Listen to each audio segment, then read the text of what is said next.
সেদিন একটা নিউজ দেখলাম যে কুষ্টিয়ার একটি গ্রামে মাইকিং করে ঘোষণা দেওয়া হয়েছে যে মাইকে বা বক্সে কেউ যদি গান বাজনা করে তাকে সামাজিকভাবে বয়কট করা হবে। মসজিদ, ঈদগাহ, কবরস্থান সব জায়গা থেকে তাকে বহিষ্কার করা হবে। কবরস্থানে তাকে দাফন করতে দেওয়া হবে না, অর্থাৎ তার কবরের জায়গা হবে না। এই সিদ্ধান্তটা সে এলাকার মসজিদ কমিটির সদস্যরা মিলে নিয়েছেন এবং পরে তা মাইকিং করে এলাকায় প্রচার করা হয়েছে। এখন আসি মূল কথায়। এই যে আপনারা গান বাজনার বিরুদ্ধে যে একটা সিদ্ধান্ত দিয়ে দিলেন, এই গান বাজনা কি আসলেই হারাম?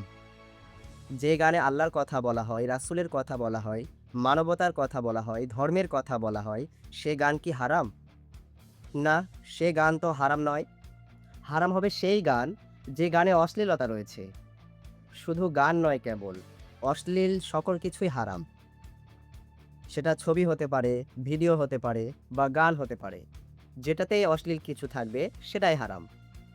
কিন্তু তাই বলে আপনি তো গড়পড়তা সকল গানই হারাম এ কথা বলতে পারেন না। এই বক্স বাজানোর নিষেধাজ্ঞার পেছনে আপনারা যে যুক্তি দিয়েছেন, আপনাদের সে যুক্তিতে আপনারা নিজেরাই ধরা।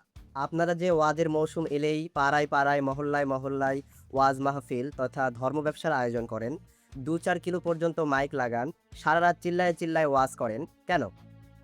আপনাদের ওয়াজে কি কোনো ফল হয়েছে? অন্যায়, অবিচার, খুন, ধর্ষণ কমেছে?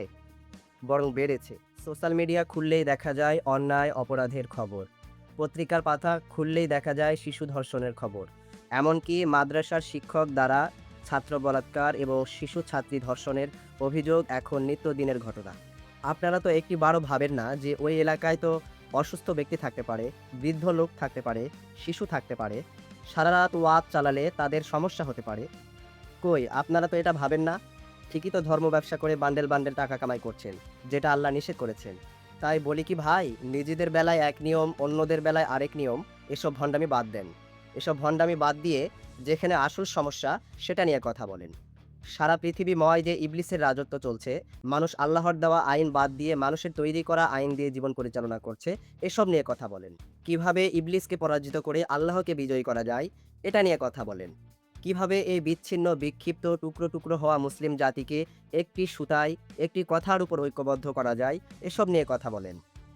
তাহলে আপনিও বাঁচবেন, আপনার জাতি বাঁচবে, আপনার দেশ বাঁচবে। ধন্যবাদ।